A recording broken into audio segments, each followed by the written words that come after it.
Vive Armor, nous, on travaille de l'échelle, sur le territoire des Côtes d'Armor, d'Erquy jusqu'à Saint-Michel-en-Grève pour ce qui est des actions de pêche à pied.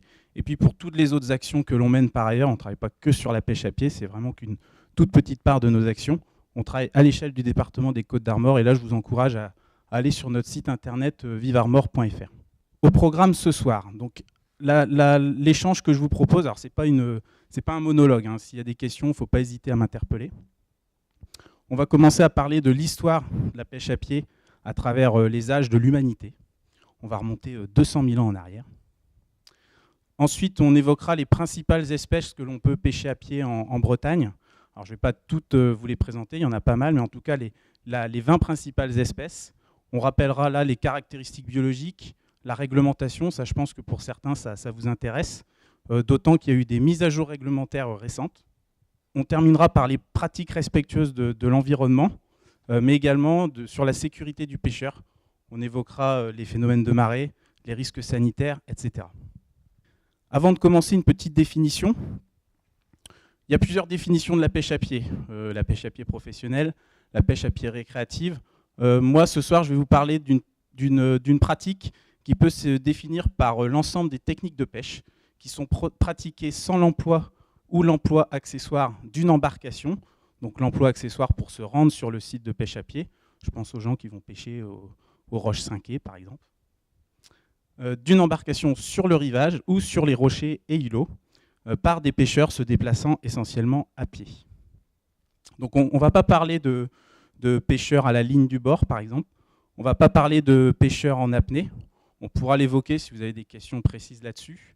Et on ne va pas parler non plus des pêcheurs embarqués qui pêchent sur leur bateau. Alors la pêche à pied est une activité vieille comme l'humanité, voire plus. Ça, c'est des photos qu'un collègue de l'île Oléron m'a transmises, c'est assez marrant. Alors bon, quand on se promène sur l'estran, quand je parle de l'estran, c'est la zone de balancement des marées, on peut voir des goélands comme ça. Alors c'est pas une mouette, c'est un goéland en train de ramasser des poissons, des crabes, en train de soulever les algues. On a ici un ours brun qui est en train de pêcher du saumon en Alaska, et puis même un orang-outan en train d'utiliser un harpon à Bornéo. Donc comme quoi l'utilisation d'outils de pêche ne concerne pas que l'être humain. On va commencer par les temps anciens en remontant le temps. On remonte 200 000 ans, moins 200 000 ans, c'est les premières traces de dépotoirs coquillers qu'on trouve dans les fouilles archéologiques. Donc les dépotoirs coquillers, ce sont les restes alimentaires de nos ancêtres qui commençaient à s'installer sur le rivage pour pratiquer des premières pêches, alors qui sont vraiment des pêches, on va dire, complètement artisanales, voire archaïques. Ça consistait principalement à ramasser la nourriture qui se présentait à nous sans de réelles techniques de pêche. Ça passait par les coquillages, mais aussi les crabes et les poissons qu'on mangeait crus à l'époque, bien sûr. Donc ces premiers dépotoirs sont en Afrique, ce qui prouverait, ce serait un argument supplémentaire qui démontre en fait l'origine africaine de l'ensemble de l'humanité.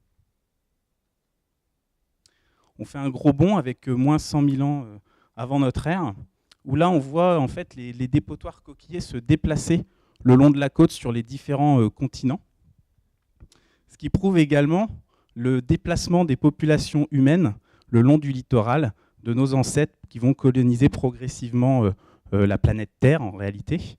Et puis, ce que l'on note en fait dans ces dépotoirs, c'est une baisse progressive de la taille des coquillages, des restes alimentaires. Ce seraient donc les premiers impacts de l'homme sur les gisements pêchés à pied. Vous comprenez que quand ils arrivent sur un gisement, ils commencent à ramasser les plus beaux spécimens. À force d'épuisement, on va avoir des animaux de plus en plus petits, et ça se retrouve dans les différentes strates géologiques. Et une fois que le gisement est épuisé, eh ben, ils se déplacent, et puis de proche en proche, comme ça, ils vont coloniser les littoraux. Moins 40 000 ans, donc là on a carrément donc là on est sur le paléolithique supérieur, on commence à avoir une diversification des aliments qu'on utilise en pêche à pied. Nos ancêtres ne ramassent pas que des coquillages, des crabes, etc. Ils ramassent également des algues, voire des cétacés. Alors souvent c'est des jeunes phoques, des choses comme ça, des oiseaux marins. Les pêches sont plus sélectives, il va y avoir un choix dans les espèces pêchées, Et surtout, on voit les premiers outils de pêche qui servent en fait de racloirs, comme ça, des racloirs en silex. Et puis, on trouve sur les peintures rupestres de l'époque des poissons plats. Donc, on peut imaginer que ce sont des poissons qu'ils ont capturés aussi lors de sessions de pêche à pied. Moins 28 000 ans, ça c'est une anecdote que j'avais vue dans un reportage télé, où en fait, dans d'anciennes grottes qui étaient autrefois occupées par des ancêtres, notamment l'homme de Néandertal, on a retrouvé des restes aussi d'aliments provenant de l'estran, donc des restes de phoques, des restes de coquillages, etc. Et c'était l'homme de Néandertal qui a finalement terminé sa vie sur le détroit de Gibraltar. Quand l'homme moderne est parti de l'Afrique et a commencé à coloniser l'Asie et l'Europe, il a repoussé l'homme de Néandertal vers la côte, côte qui était donc le dernier refuge pour lui, quoi. Moins 10 000 ans, on se rapproche un petit peu. Là, on a l'installation des premiers villages lacustres, donc les premiers villages du bord de mer. Ici, vous avez des illustrations de dépotoirs coquillers, je parlais tout à l'heure, avec ici, vous voyez, vous reconnaissez des fossiles de palourdes, de patelles, etc. Donc, pour ces villages lacustres, le ramassage sur l'estran, ça devient vraiment la source alimentaire principale. Et puis, on a des outils un petit peu plus travaillés, des harpons. Il y a même des cages à poissons qu'ils installent dans des pêcheries en fait, en profitant des courants de marée pour capturer les poissons au moment où la mer se retire. Et puis, moins 10 000 ans avant notre ère, là, le coquillage ne sert plus uniquement d'aliment, mais on va s'en servir comme parure, comme monnaie d'échange dans les différentes civilisations. On retrouve, là, c'est une sépulture mésolithique sur l'île de Wedig, où vous voyez un squelette humain, donc une sépulture, entourée de coquillages, comme ça, qui sont des offrandes faites. Et alors, j'avais lu qu'en fonction du type de coquillage, on pouvait même définir le statut de la personne dans la société. Donc vous voyez ici, vous avez on ne voit pas très bien sur le diaporama, mais vous avez donc ça c'est une moule, ça c'est une coquille Saint-Jacques, ici des palourdes, et puis là vous avez des petites littorines, des choses comme ça, le grain de café pour ceux qui connaissent, qui sont percés ici et qui servent en fait à la réalisation de colliers. L'âge de bronze, donc là on a des pêches plus stratégiques, avec l'utilisation de hameçons, de barrages amarrés. Et puis une anecdote, il n'y a pas si longtemps que ça, sur Ouessant, les archéologues ont découvert des dépotoirs de patelles, mais en nombre, autour également de sépultures, ce qui laisse penser que nos ancêtres sur Ouessant vouaient un véritable culte à la patelle. Vous savez, la patelle, c'est le chapeau chinois, la bernique en breton. Voilà. Donc là, vous en avez en photo sur les rochers du bord de mer. Et puis là, c'est un four de l'époque, avec des patelles un petit peu partout. Donc ça, c'est une exposition qu'on trouve sur le musée à Ouessant. Alors, culte de cette créature de la marée, qui résiste en fait à l'assaut des vagues, mais qui est également une ressource salvatrice pour énormément de populations insulaires ou des populations du bord de mer en cas de guerre. Ça a été une ressource salvatrice en cas de famine. L'âge de fer, donc là on a les premiers témoignages d'une pêche récréative, d'une pêche de loisirs par les princes de l'époque. Pendant la Grèce antique, pour les Grecs, le coquillage avait un rôle important dans l'économie. C'est le cas ici de la pourpre. Pour ceux qui connaissent, ce sont ces coquillages un peu de toutes les couleurs qu'on trouve notamment à proximité des moules, des moulières, puisque ce sont les prédateurs des moules d'ailleurs. Donc les pourpres, on retrouve encore une fois dans les fouilles archéologiques, ces coquillages qui sont cassés de manière toujours identique, ce qui laisse approuver que c'est bien du fait de l'homme et c'est en aucun cas une érosion naturelle, pour extraire en fait un pigment pourpre qui colore les tissus de l'époque. Du côté des Romains, eux ils ne sont pas difficiles, en fait ils mangent de tout. Au niveau pêche à pied, ça va du bulot, palourde, huître, pétoncle, moule, mais les pourpres également, qu'on vient de voir, les praires, les oursins, les seiches, les calmars, etc., crus ou cuits. C'est étonnant de voir qu'il y a des espèces qu'on a complètement oubliées, qu'on ne ramasse plus du tout à pied, et c'est le cas de la pourpre. Alors souvent, on me pose la question, qu'est-ce qu'on peut manger ou ne pas manger? En réalité, sur nos estrans, vous pouvez tout manger, il n'y a rien de toxique, c'est juste une question de goût après derrière. Ça, c'est une gravure qui a été faite par Duhamel du Monceau donc au XVIIIe siècle.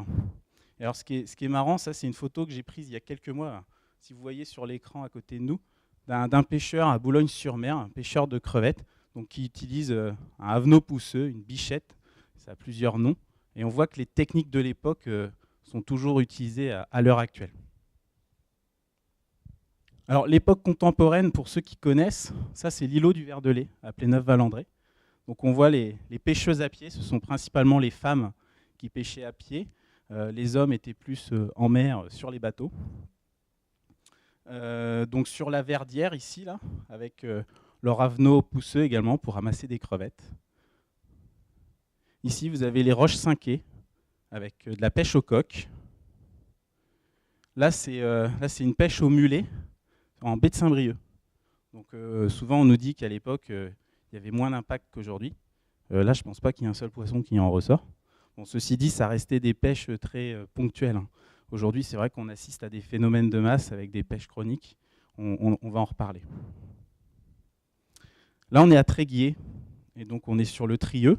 Ce sont des pêcheurs à pied qui ramassent les huîtres plates. Alors les huîtres plates, malheureusement, on en trouve de moins en moins. On va y revenir.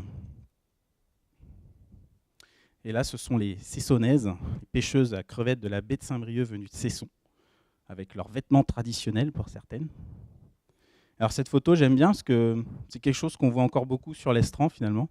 C'est les jeunes filles là, qui suivent leur maman ou leur grand-mère, je ne sais pas trop, à la pêche à pied. Et en fait, je dis que souvent c'est une activité vraiment qui se transmet de génération en génération.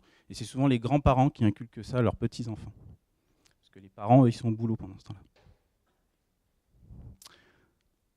L'époque contemporaine, donc là on a vraiment l'apparition du tourisme balnéaire, les congés payés. On a des nouvelles populations littorales aussi qui arrivent et qui ont des envies de sport de nature. On parle de ça aujourd'hui. Et donc, on a une massification du phénomène. Et aujourd'hui, voilà où on en est. Il y a une enquête de l'Ifremer qui a annoncé qu'il y avait environ 2 millions de pêcheurs à pied en France. Donc, c'est une enquête qui date de 2007, qui a été publiée en 2009. Alors, 2 millions si on compte les jeunes enfants, hein. Donc voilà au niveau des prélèvements. Alors les chiffres bruts comme ça ne veut pas dire grand-chose. Il est toujours intéressant de voir comment le milieu est capable de se reconstituer, etc. Et nous, on a fait un premier comptage national en 2012. Alors quand je dis nous, c'est Vive Armor Nature et tout le réseau national qui s'est structuré autour des actions de gestion durable de la pêche à pied. Donc vous voyez, ça c'est les premiers résultats. Ce comptage a permis de tester un peu le réseau pour voir s'il fonctionnait. On n'avait aucun financement, c'était que bénévole. On a couvert un tiers des estrans en France. Donc c'était le premier comptage national en 2012. Depuis, on en a refait dans le cadre du programme national Life Plus Pêche à pied. Et donc, on attend de voir les résultats. Un petit mot sur la pêche à pied professionnelle. La pêche à pied professionnelle est reconnue que depuis 2002. On a 1200 entreprises qui représentent à peu près 2000 personnes. Donc vous voyez, le ratio professionnel-amateur en pêche à pied n'est pas du tout le même que ce qui peut se pratiquer au large ou pour d'autres types d'activités.